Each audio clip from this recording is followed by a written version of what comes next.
Hello, my friends. Welcome to Flow with Jess. You know, I was on my way home from a baby shower, and I don't go to a lot of events. I don't really have a lot of friends. Actually, I haven't seen this person in 2 years. And, I was a bridesmaid in her wedding, and we were really close for a while. And I didn't even know she was pregnant, but I got an invite for this baby shower, and it was just really exciting because, we kind of stopped being friends because I had a baby, and life just took me in a different direction. And it was just it changed things. And it was really nice to go. It was really nice to see all of the people that were in the wedding party with me and getting to celebrate her, on this new stage of life. And I was just driving home, and I have an anxiety, not a trigger, an outlet or something. I don't even know what the right name is. I bite my nails. I bite my nails in the car. That is my sign when I'm having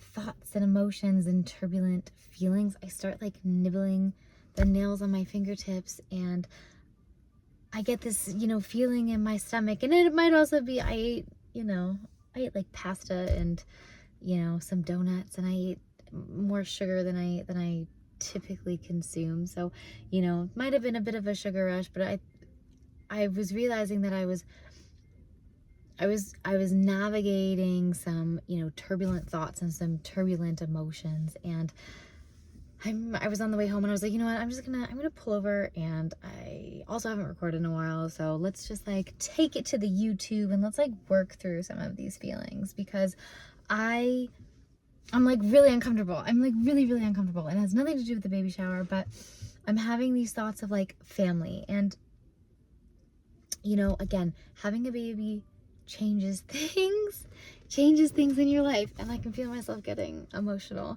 It's so funny. I was like, should I take a photo before this video starts just in case I start crying? And I was like, no, you're going to be fine. You're not going to cry.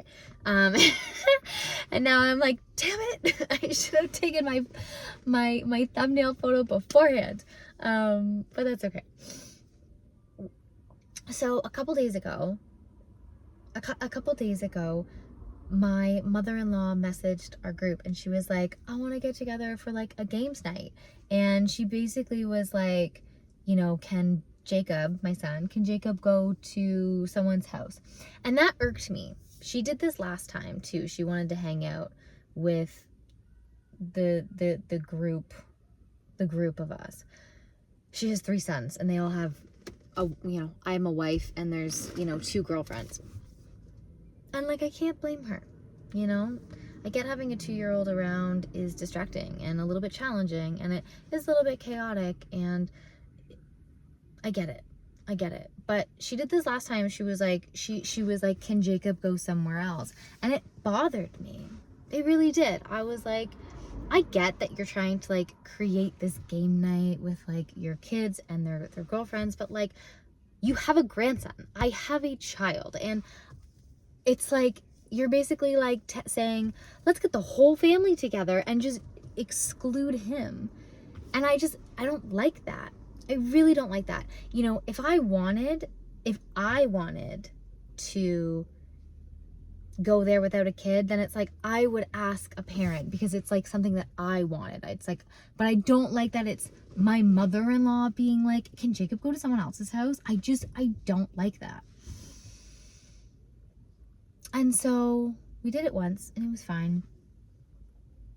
And then, she wanted to do it again. And she said the same thing. She's like, can Jacob go to so? And I was wanting to pull the trigger on a message. And I didn't. And I tried to talk to my husband, and I'm like, I just don't like it. And she's like, yeah, but it makes sense. I'm like, yeah, I know it makes sense, but I don't like it. It's I want him to be with us. I want him to be with his family while his family is together. I don't want him to go to someone else's house so that we can go do something with other people in his family. It's he's my family. I want him to be with us. It's I don't know. It just bothers me. And so I had a message typed up and I never sent it. So this thing was supposed to happen today at like 2, but then, you know, I had this baby shower and the timing just didn't work out, so it got moved to 6. And I almost said he's going to be with us, but I didn't. And then my husband messaged my mother-in-law, or sorry, messaged my mom and was like, hey, can you watch Jacob tonight?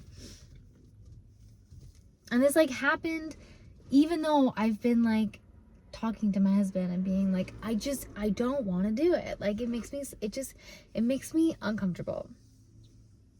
And again, you know, we've talked about this before. It's like when something is triggering you, it says something about you and not them. And it's like, there's something to be said about why this feels so, you know, triggering to me. And it's like, that's just my own stuff that I have to like work through, and that's fine. But I'm just bothered. And I still have I have a lot of like issues with my family. And it's like, they're well-meaning people and I love them and they love me, but I'm different in my style of parenting and what I want for my kid. And do I have to like let go of the reins? And sure, maybe. Is he going to be fine? Sure, probably. Is he going to eat too much nan bread? Yes. Are they going to like give him a plastic cup of water? Yes. Are they going to get up in his face and be very overstimulating? Yes, absolutely they are. And is it awful for him? No. But it's just still, I don't like not being there, because things can go from okay to uncomfortable really quickly. And it's like, I know that I can't control the world and I have to like let go, but I'm uncomfortable. I'm really uncomfortable.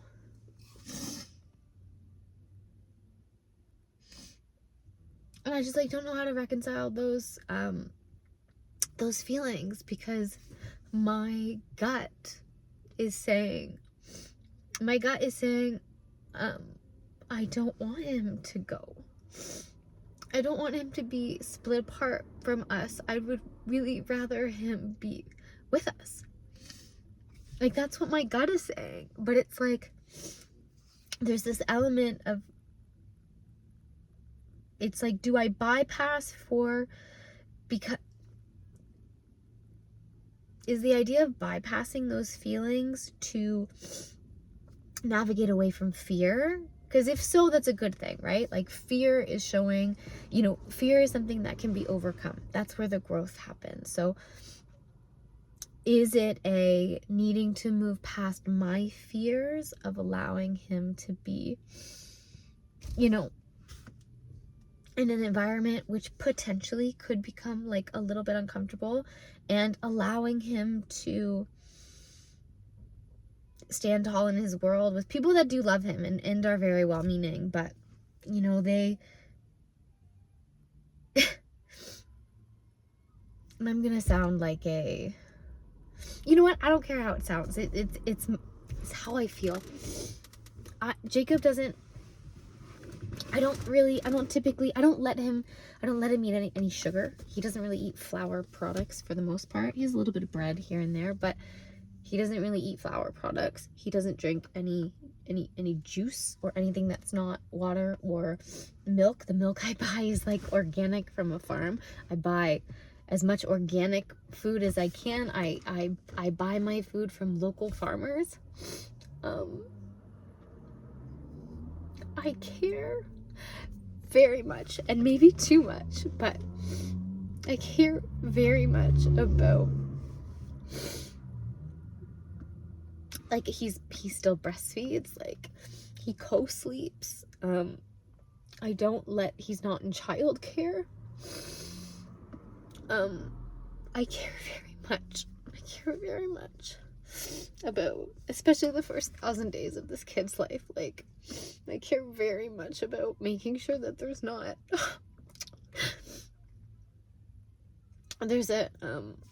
there's a term called adverse childhood effects, and again, I'm very fortunate for my life. I hope that I never make it seem like I'm not, because I'm very fortunate and I'm very grateful. But I try to make sure that this kid has not a lot of adverse childhood effects, and I'm trying to break generational curses. My family has, really strong history of smoking and drinking and consuming a lot of sugar and high stress and, very unhealthy habits. And like, I am trying to not live that life. And I'm so grateful for them that they are on the journeys that they are, and they have given me the life that they have. But like, there's so much that I have worked towards improving and changing in my life, and I want to pass that to him. They don't smoke around him, but they do smoke in the garage. They go away and they smoke, and sometimes there's just, I get that there's things that I can't control. I get it, but the first 1,000 days are absolutely critical to a child's development, and I put the pressure on myself, and to a certain degree, to ensure that he has the best life possible. And like, I mess up a lot, but it's just really, really, really, really, really, really, really important to me. It's really important to me. And so I'm navigating these feelings. And that's great. And, that's just a story to be told. But family dynamics are really, really complicated. I've had to put up a lot of boundaries with my family, and I've had to tell them no, and I've had to tell them to change their actions and their behaviors when it comes to doing things around my kid. They'll be like, oh, can Jacob have Gatorade? And I'm like, no. And they're like, it's 0 sugar. And I'm like, there's aspartame. No, it's dyes. No, absolutely not. Absolutely not. This is the only time in his life where he does not know about all of this shit that this world is. And I love this world. I think that it is so abundant and so beautiful and so magnificent. I think it's so great that I get to live in a world that like has takeout pizza and like cookies on every street corner. Cause like, if you want a freaking cookie, like, you get to go have a cookie. That's great. But we know what it's like. There is so much childhood obesity. Whenever I go to the grocery store, I see people's carts, and it is devastating to me. It is devastating to me, the food that people consume and the food that people give their kids. And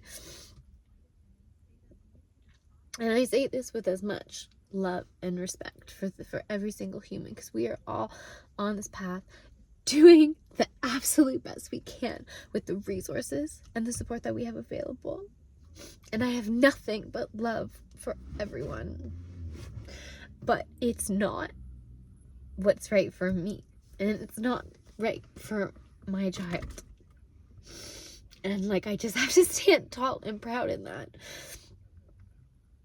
And it's just really hard when he's gonna go to birthday parties and there's gonna be pizza and pop. We're never gonna have pop in the house. I've never had pop in the house. We don't keep junk food in the house. I get this like organic, natural like cereal, and it's like whole wheat and like flax and cinnamon. Those are the 3 ingredients. It's like, he loves his cereal, but even I'm like, he keeps asking for more cereal, and I'm like, no, you don't get. I'm like, it's too much. It's you can have a little bit, but like, for the most part,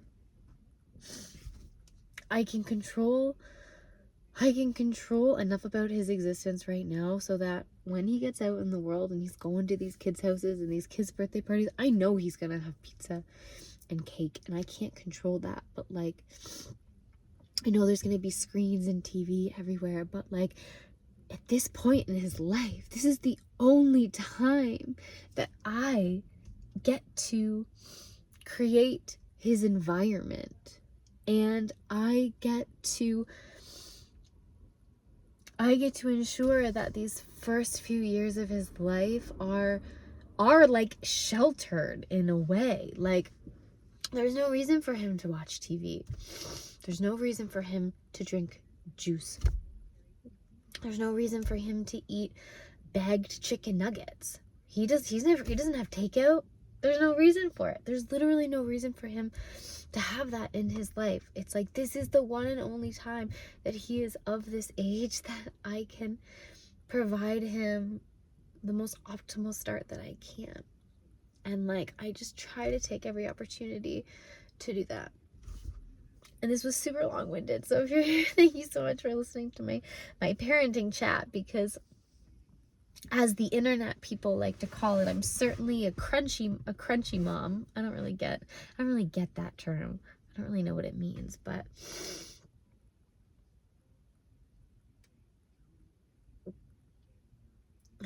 I can't change people, and I can't change my family, and I'm very grateful for them, and Jacob loves them, but they certainly do things that are like really uncomfortable sometimes, and I wish they wouldn't. And I wish they would see through my eyes and through Jacob's eyes how like that's not necessarily the best action. But who am I to say what is the best action? So yeah, I have a lot of big feelings. Family is super complicated. On like a more positive note, I've been offline for a couple of days, but I've been working a little bit behind the scenes. I have a new exciting project that I'm working on. For many videos I've said, I don't know what I'm doing here. Like, I'm not trying to sell anything, but I have this idea for something that I want to sell you. And you don't have to buy it, but I'm doing this for me. I'm not doing this to like sell things, but I have been wanting to write a book of sorts for years and years and years, and I have tried to tackle this project in a million different ways. Tried to go through my old journals. I've tried to transcribe my journals into words. I've tried to rewrite things. I've tried to just like straight up write, I've tried to do Substack. I've tried to do poems. I've tried to do everything. But I was meditating a few days ago, and it dawned on me that I have 205 videos of content just on YouTube of me talking about my life and my philosophy, my thoughts, my opinions. I have 205 videos over 1 year of my life. It's almost been a year. Like, we're like 2 weeks away. I started this whole thing on September 1st, 2024. And we are coming up on a year of doing this. So I've downloaded every single video, just to audio right now, and I am transcribing every single word that I have spoken over this past year. And I'm gonna take that and, find themes and motifs, and I have an idea of what here's the inspiration. So CoStar,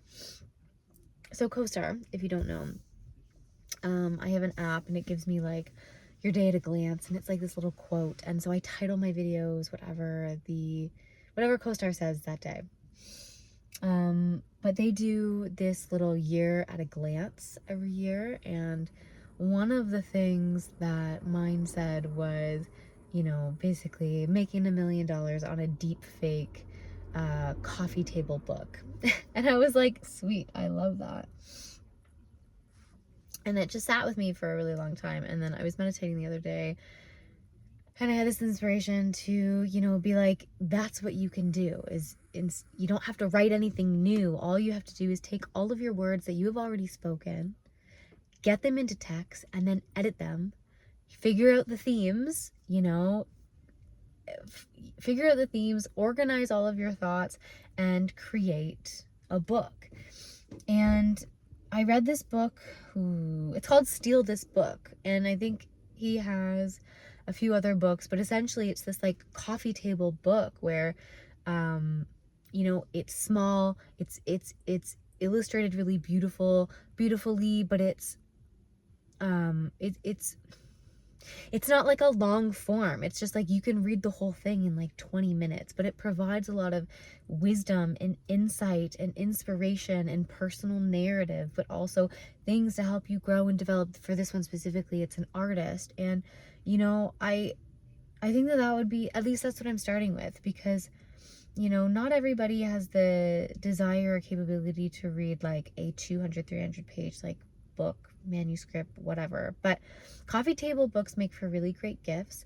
And, you know, you can read the whole thing in 20 minutes, and then you basically have it. And then if you ever need it, like you can just like, you can flip to a page and get a piece of inspiration. And that's kind of what YouTube is, right? You come online and it's like, there's a video, and you get this inspiration, you get this intuitive hit that you need to watch that specific video.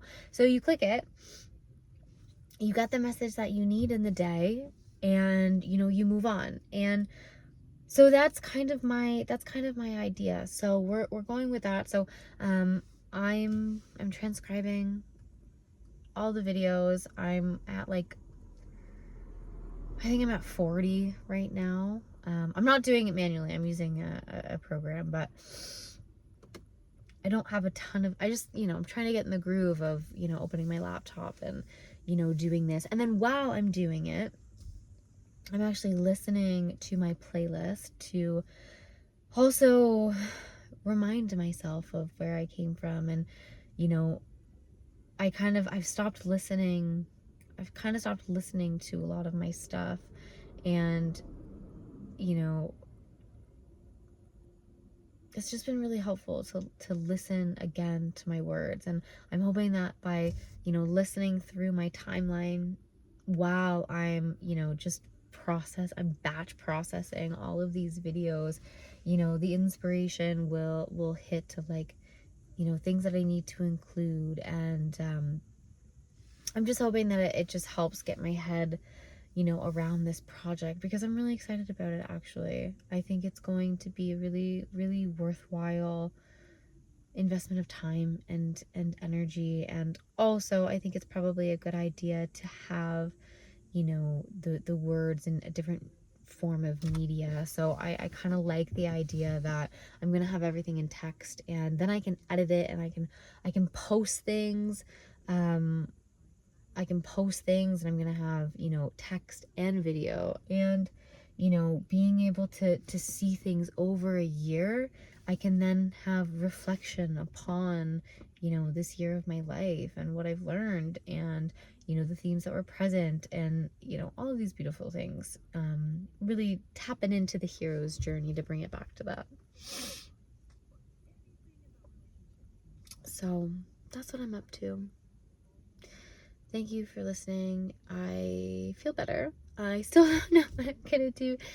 I don't know what I'm gonna do tonight. I think I just had to feel all those feelings. So thank you for letting me do that on the internet.